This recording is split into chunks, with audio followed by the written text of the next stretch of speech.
stuff, reflexive verbs, right? Before we get started, do you have any questions for me? Nope. No? Good. Nope. Cool.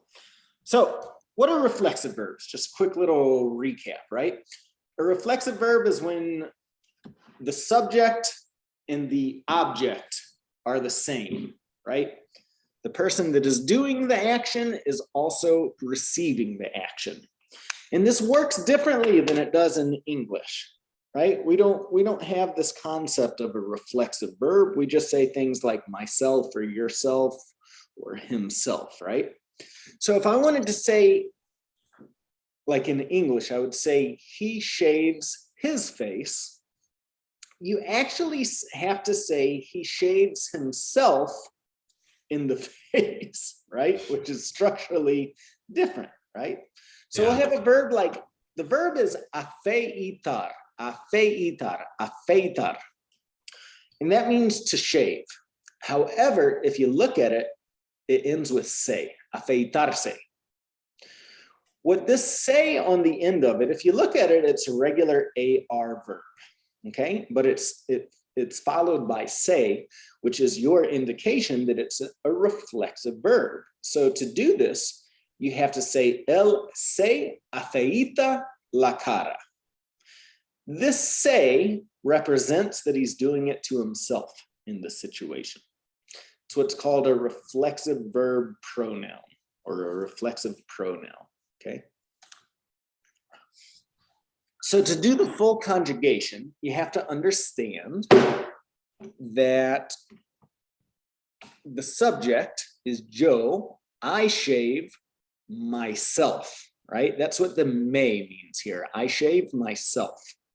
So to say I shave my face, you actually have to say I shave myself, the face. Yo me afeito, right? Yo me afeito. Te corresponds with tu, so it's tu te afeitas. Te afeitas. Se corresponds with the third person singular and the usted form, right? So él se afeita. Él se afeita. Ella se afeita. Ella se afeita. Usted se afeita. Usted se afeita. Perfecto, muy bien. Nosotros nos afeitamos. Nosotros nos afeitamos. Afeitamos.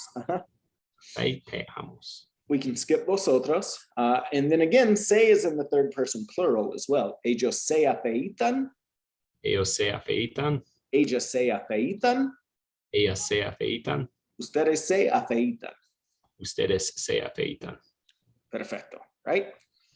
So the pronouns that we just saw correspond with, for example, me, myself, and that's always going to correspond with yo. Te is yourself, which corresponds with tu. Se can be himself, herself, or yourself if we're in él, ella, or usted. Nos means ourselves, which corresponds with nosotros. And then se again can be in the plural, themselves or yourselves if we're in ustedes. Does that make sense? It does. So can any verb be reflexive? Theoretically, yes. Okay. There's a handful of verbs that almost always are reflexive. There are another handful of verbs that can change the meaning a little bit if they're reflexive. But yeah, technically speaking, just as long as you're doing the same activity to yourself, for example, like you could wash a car, which would be lavar. Yo lavo mi carro. I wash my car.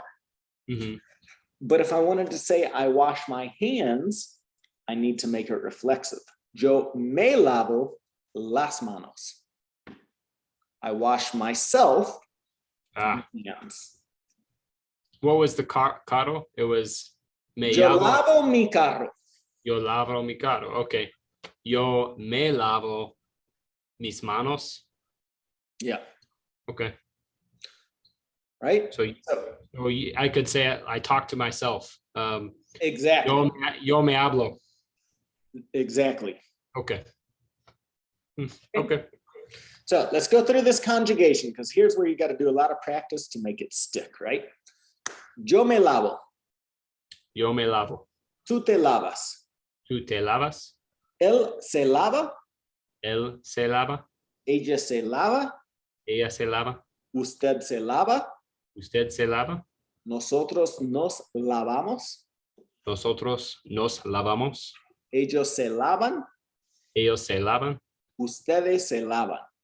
Ustedes se lavan. Okay. So I gave you the example. Yo me lavo las manos.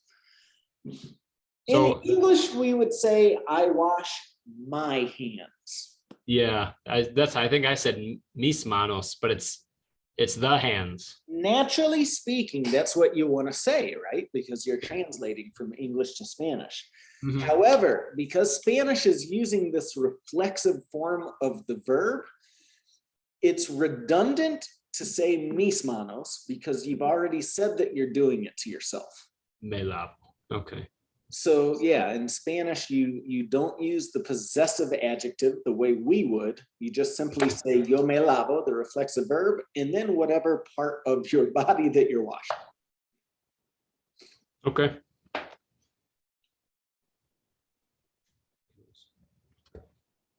Okay. All right, let's practice here, Mateo. Fill in the missing pronoun. Me, te, se, nos, o se. Ellos se lavan las manos antes de comer. Ella se lava las manos para cocinar. Nosotros nos lavamos las manos después de jugar béisbol. Yo me lavo las manos para no estar enfermo. Te lavas las manos mucho. Muy bien. So, good catch on that last one, because in the first one, the first four examples, you have the subject there. But the subject is not necessary in Spanish because it directly corresponds. So hopefully, I think you saw lavas is in the form of tu. You don't have to say tu lavas, right? Because it's already part of the verb. So you can, just like in all the other forms of the verbs, you can leave the subject out of there. Okay. Muy bien. So Mateo, as I said before, reflexive verbs affect the same person who's doing the action. In my first example, I think of these as the bathroom verbs. Almost everything you do in the bathroom is one of these reflexive verbs, right? And we're not going to talk about the nasty stuff, just the regular stuff, right? So in the bathroom, you take a bath, right? Bañarse. You brush your teeth, cepillarse. You take a shower, ducharse. You wash your hands, lavarse. You comb your hair, peinarse. You dry off, right? Secarse. Can you read these examples to me? Sí. Me baño antes de ir a la escuela. Te cepillas los dientes 2 veces por día. Se ducha mi hermano con agua muy caliente. Se ducha mi hermano. So that's saying my brother takes a shower with very hot water. So it's put, instead of mi hermano se ducha, you could say se ducha mi hermano. Yeah, Spanish is a little bit more flexible in terms of where the subject of the sentence goes. Okay. Grammatically speaking, it can go before or after the verb in Spanish. Okay. Nos lavamos las manos antes de comer. Las niñas se peinan el pelo mucho. So they brush their hair a lot. Ustedes se secan con las toallas. Yeah. Any questions about any of that, Mateo? No, it was just that se ducha mi hermano that threw me off, but if that's flexible, then that makes sense. That is flexible, yeah. Okay. You can technically talk like Yoda in Spanish, and that's okay. Okay, vamos a practicar. Mateo, ¿te bañas por la mañana o por la tarde? Me baño por la mañana. ¿Cuántas veces por día te cepillas los dientes? 2 veces por día me cepillo los dientes. ¿Te duchas con agua fría a veces?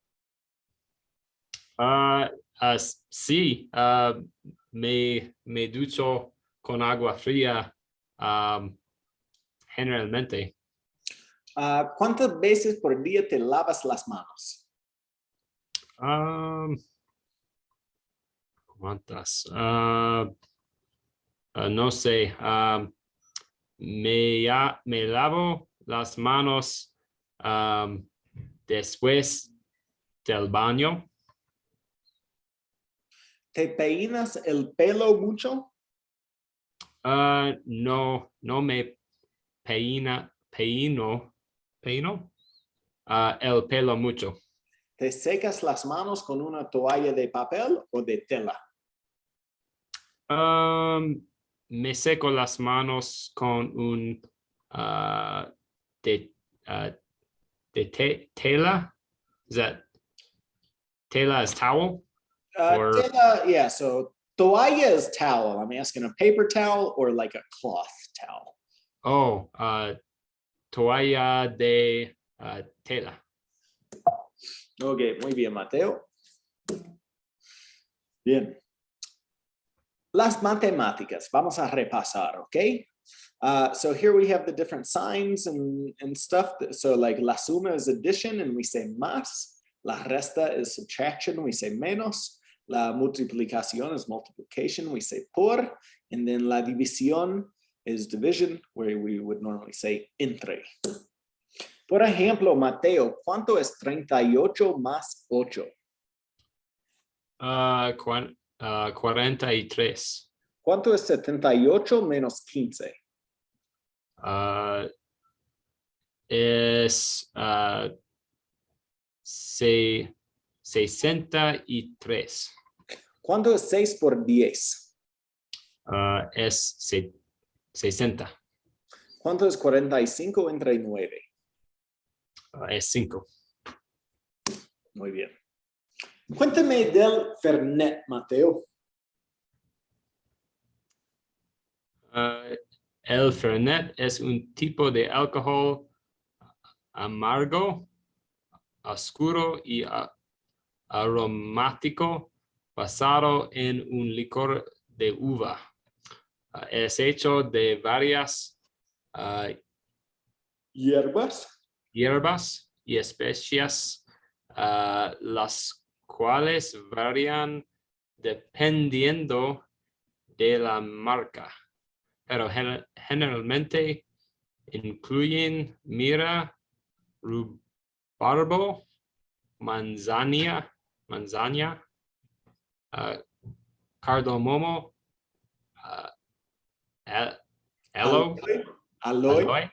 aloe y azafrón. Ok, muy bien. Mateo, esta es una bebida que realmente es de Italia, pero se lo toma más en Argentina que en cualquier otro país. En Italia se toma un poco después de la cena para ayudar con la digestión. En Argentina se lo toma para la fiesta. Ok. Muy bien, ahora vamos a hablar un poco de la cultura y de la religión católica. La Iglesia Católica Romana es la iglesia cristiana más grande, representando a la mitad de cristianos en el mundo. La influencia cultural es la iglesia católica ha sido inmensa, particularmente en la sociedad occidental.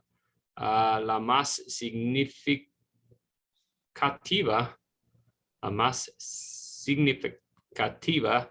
fue su rol en la propagación de la religión cristiana en el mundo.